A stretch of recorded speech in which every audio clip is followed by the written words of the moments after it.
Hey there, this is Miss Emma Grace on the campus of Huntington University. You're listening to Rooted. Make sure you subscribe to Rooted wherever you listen to podcasts. You can find us by searching Forrester Radio Rooted. And you can also catch Rooted every Thursday evening at 7 on 105.5 WQHU. And as always, you can stream Forrester Radio anytime, anywhere on forresterradio.com. Today I'm sitting down with Addison Agen from The Voice. Okay. Today on Rooted, we are here with Addison Agen. She is from Fort Wayne, Indiana, and you may better know her from The Voice. So Addison, we just want to start with what got you into music and singing? Yeah, so both my parents are musicians and love music and have forever. My mom's a music therapist and taught music to children for a really long time. So I would go around with her to nursing homes and retirement homes and just sing with her. I just grew up to love music through her. And my dad owns a record store now, so I've been opened up to so many more genres and different time periods of music and learned a lot about it through that. But yeah, definitely I've learned a lot from my parents through that. Everyone in my family plays an instrument. Yeah, and like from that, when did you realize that music was something like you personally want to pursue?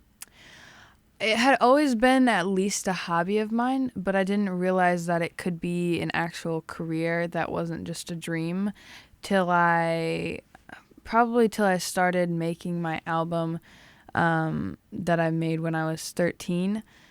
But it's like I really started getting into it and wanting to pursue it when I was probably around 11 or 10, something like that. Can you tell me just about the audition process from The Voice and where you had to go for that, and why did you even want to audition? Okay. Yeah.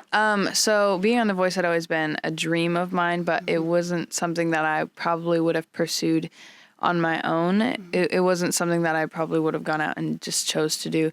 So I was singing the national anthem at a volleyball game at my high school, and then my Spanish teacher happened to be there and emailed my mom that night and said, hey, there's one slot left at the Chicago open calls for The Voice. And so my mom signed me up, and then 2 days later we were on our way. So I went to Chicago and auditioned with 5,000 other people there, but overall they went to a bunch of different cities, and there was about 50,000 auditioners.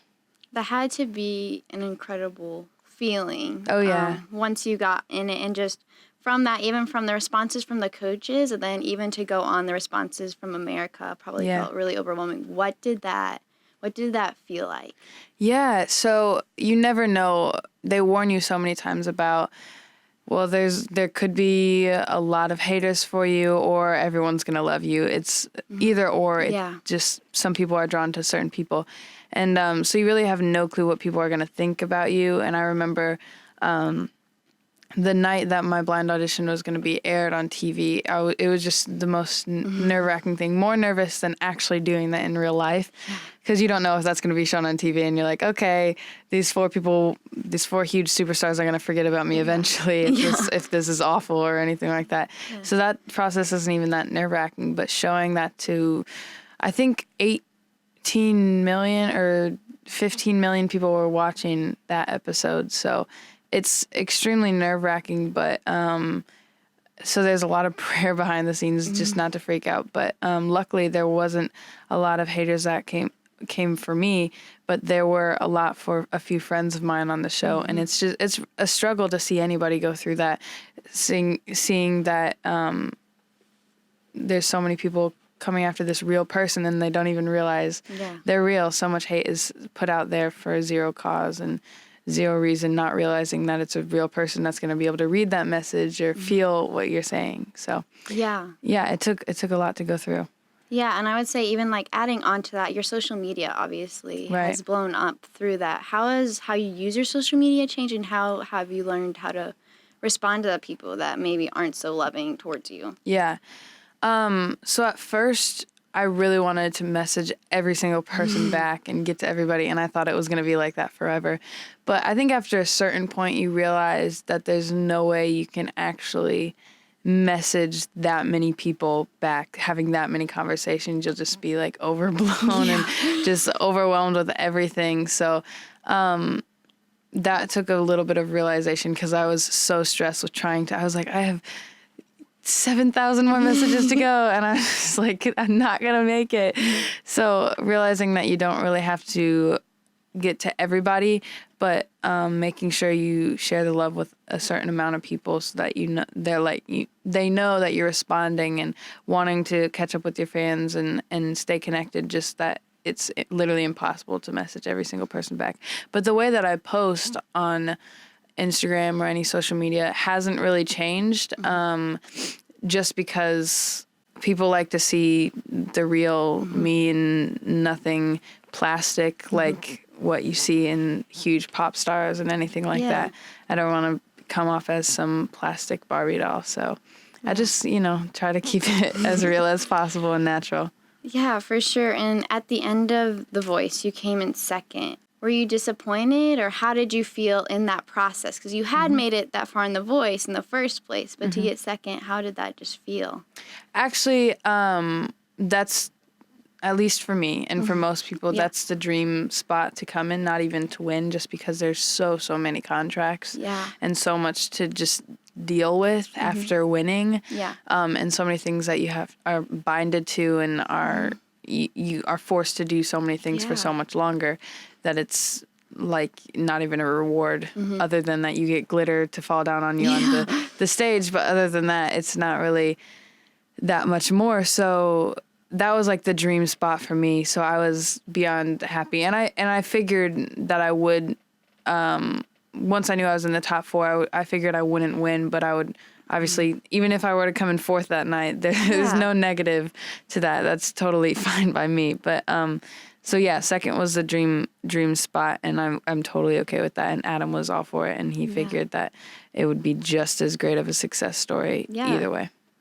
And then after The Voice, what has transitioning back to home been like? Because I know your mom was with you there, but you had other family back here. What has that transition? Yeah, it's a lot different now because obviously you're being recognized. People want to get to know you, and but that's all the fun stuff. But it's difficult to think that I have literally a full-time career at the age of 16 while still trying to be in school, in high school, not even college. And still trying to feel normal a little bit. It was a hard balance. And trying to continue to have just as strong as a career as I did on The Voice and continue that, because people are expecting that to continue on after. Because most people... there's not many huge stars from The Voice that go on to be like huge names.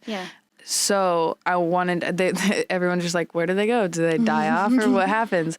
So I'm trying not to do that. And I'm in the process of recording a new album, and with a bunch of new music and getting that out as soon as possible. So just trying to keep the game up and make sort of a new group of people that I'll be working with.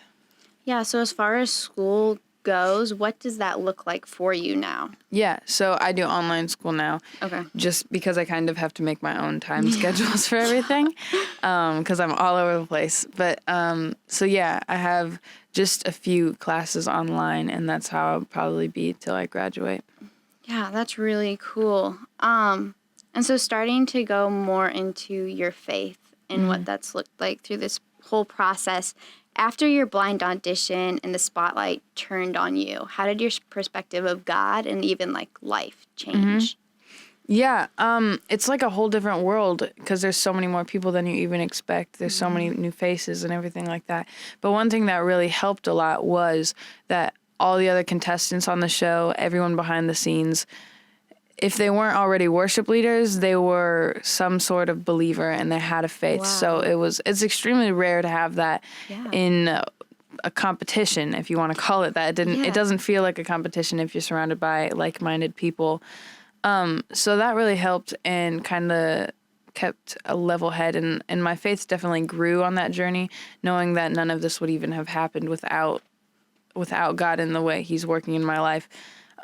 At all. So, but having those people, those other Christians and strong believers definitely helped. And it was kind of just like we were there for each other if any of us were struggling. It didn't seem like a race or competition. It wasn't any sort of battle at all. It was really, really healing to be there, actually. So what did pursuing God look like in that process with your busy schedule? Yeah. So we wouldn't be able to go to church on Sundays like a normal person anymore. It wasn't like that because we just, again, had to fit in our own time schedule and work off of what the voice was telling us to do. But since all of us were believers, we would have little Bible study sometimes and little prayer groups, or just hanging out with one person, like me and Brooke Simpson. She came in third place. She's like one of my best friends ever now. Yeah. And we really had our backs for each other during that, and would just have little prayer groupings. And before each show, we would say, all right, we're doing this because we are a chess piece for God, and there's none of us that are doing this for ourselves, if that is possible. And for people to read that through us and not just idolize us is the goal, to more focus on God through us. So it was really, really amazing to have everyone in like-minded in that, so that we were all in that. No one was doing it for themselves.